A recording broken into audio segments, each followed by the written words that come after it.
to the Gee Ursula Show, Thursday morning edition. Thank you so much for hanging out with us. Naomi Osaka shocked the tennis world by withdrawing from the French Open earlier this week because of her anxiety and depression. And she has spurred a lot of conversations about mental health and athletes. And we want to continue that conversation with our friend, 710 ESPN Seattle, Stacy Jo Rost. Hey, Stacy. Hi, Ursula Bridget. Thanks so much for coming and in. G. Scott. So, first of all, I want to get your reaction because you cover sports, obviously, but this is much beyond sports, in my opinion. What did you think when you heard about it? Were you surprised? I was surprised because I hadn't heard Naomi talk about this before. I love Naomi Osaka. I think she's fantastic for the world of tennis. I also think that she did a really good job in her first explanation of explaining why she was choosing not to participate in press conferences and interviews during the tournament. So I was not. She said because of her. She said because it was her mindset that she felt it would be. I'm paraphrasing. She felt it would be better for her mental health to avoid those press conferences. Yes. Keep in mind, many athletes, many players are still participating in them. It's not like, and I am formerly a sports journalist. Like, it's not like there's no one you can talk to anymore. I know she's the number 2 player in women's tennis in the world, but and then when she issued a second statement after withdrawing from the French Open, she gave even more detail, which she didn't have to do, but she did offer more detail in which she said, I reached out to the French Open, the officials, before doing any of this, explained to them what was happening. I've been dealing with depression since, I think she said 2019 or 18. She has found that doing these just don't put her in the right state of mind and don't help her. I am not surprised by some of the reaction that she's gotten from people. It's been great to see, I think, overwhelming support, but I am not surprised by, I think particularly being in sports radio, some sports listeners saying, well, then why are you in this sport? Right. This is part of the deal. Press conferences are part of the deal. Why are you even in this sport? Well, and I think that with athletes in particular, there is an expectation of toughness and of grit and perseverance. How many times do we hear those words preached? And quite honestly, you do have to be put yourself mentally, physically in another place, though that makes us, I'm saying us, like the general us, misinterpret what tough is. Maybe it is really brave and really tough for Naomi Osaka to come out and say this, putting herself up for criticism. You know what I mean? Yes, what's absolutely. our definition of toughness? That's actually, I think, pretty bold. Absolutely. Go ahead, G. Stacy, when you see this story and you see the reactions to and her having to explain herself and why she doesn't want to participate in the press conference and explaining about mental health, when you see this, are you shocked? Are you shocked that here we are in 2021 and this is someone who is number 1 in the world, the top of the game, the best of the best? And yet, like we talked about, us common folks, we probably don't get that same grace. How far away from we are to getting better when it comes to mental health? We're still a long ways away. And I'll say, this is all conjecture. I'm just guessing what the reaction would be. I think that it is tougher at times for male athletes to do this because there's already a stigma that men should not want help for mental health or help for those things. And I think that we are slightly more accepting of women asking for that, though still very critical, particularly of female athletes asking for that, or women in empowered roles, right?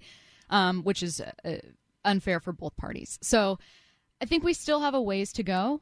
I do think, though, G and Ursula, in my mind, this story is being interpreted better overall than it would have been 20 years ago. Oh, 100%. Yeah. Which is a step forward. Yeah, even 5 years ago, I would say. Yes, yeah, you're right. Absolutely. The other thing, though, I need to ask, because you're a sports journalist and you have been in those press conferences, some of the things that have been brought up, some of the questions are inane. Some of the questions are just completely ridiculous and for a reaction. And she had already said, I can't keep answering some of these. They basically, in some cases, want her to break down, knowing that she's got this vulnerability. I think there are, I think in any field, particularly a forward-facing field where your job is to get eyes on your paper, on your website, on whatever, there's always going to be random people that say that. I don't think the media as a whole is this antagonistic force. You work in the media, I work in the media, Absolutely. G works in the media. I find that for the three of us and for many other people, at least here, like what drives you is curiosity and conversation. You genuinely like having conversation with people. I think that's the case for a lot of reporters, although I do think there are people occasionally that know what they're getting when they try to ask a question. That said, I've seen so many times people say, "Why'd you ask that question?" And it's like, because I want to know why Russell Wilson chose to do that, or I want to know what he saw. Sure, and I'm not even referring to those. There are Right. people who are not journalists or who are still invited to the room, and they could be just for They purposely want it, yeah. exactly just to get attention on Yeah. social media, Yes. just to incite some kind of big viral 1,000%. reaction, right? Yeah, so that's what I'm talking about. Yeah, Yeah. I'm not into blaming the media, but in the case you're talking about the grit and all that, I think the fact that she has reached that level, suffering from, and that's what people don't get. Mental health is not anything having to do with strength or physicality. You wouldn't say that if someone, again, were dealing with diabetes or some other thing that they get treatment for or they need help for. But when it's something in your head having to do with the chemistry of your brain, people just still think like, oh, you know what, you should be able to. Well, it's like, seen as soft, overlooked. Exactly, it's which like, is that's I a don't want to weakness. use that word in that description, but like from the reactions I see, it's seen as soft to do that, which isn't true. And I mean, Brandon Marshall, wide receiver, very briefly was with the Seahawks, talked about openly about having borderline personality disorder, and was very open about like, this has been my mental health journey or obstacle or whatever. Like, he could manhandle anyone that wanted to call him soft. You know what I mean? Like, it's just, Right. it's very ironic to me always that people want to criticize athletes for being open about a mental health thing that they're dealing with, when it's like, first of all, it takes a lot to admit that publicly. And secondly, like, I promise you, these people are mentally and physically tougher than you are, tougher than most of us. Yeah, absolutely. And maybe we are, as a society in general, demanding too much from our sports heroes too. We have this unrealistic expectation that they have to be superhuman. And I love the fact that more people are talking about it. More people in Yes. those high levels of What sports. I love about Naomi doing this is that she's a very popular athlete right now, and she's a very young athlete. She's just 22 or 23 years old.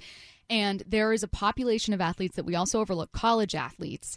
And I was reading this study from like 5 or 6 years ago where the highest prevalence of suicide among college athletes by sport is male football players. Oh. So, you know what I mean? Like, there are real consequences that can be positive outcomes to young athletes, prominent athletes coming out and saying, I'm dealing with this, because it models a behavior of, I can be tough and also I can display vulnerability Yes. and talking about this. And talk And that's about needing important and getting behavior help. to model. Exactly.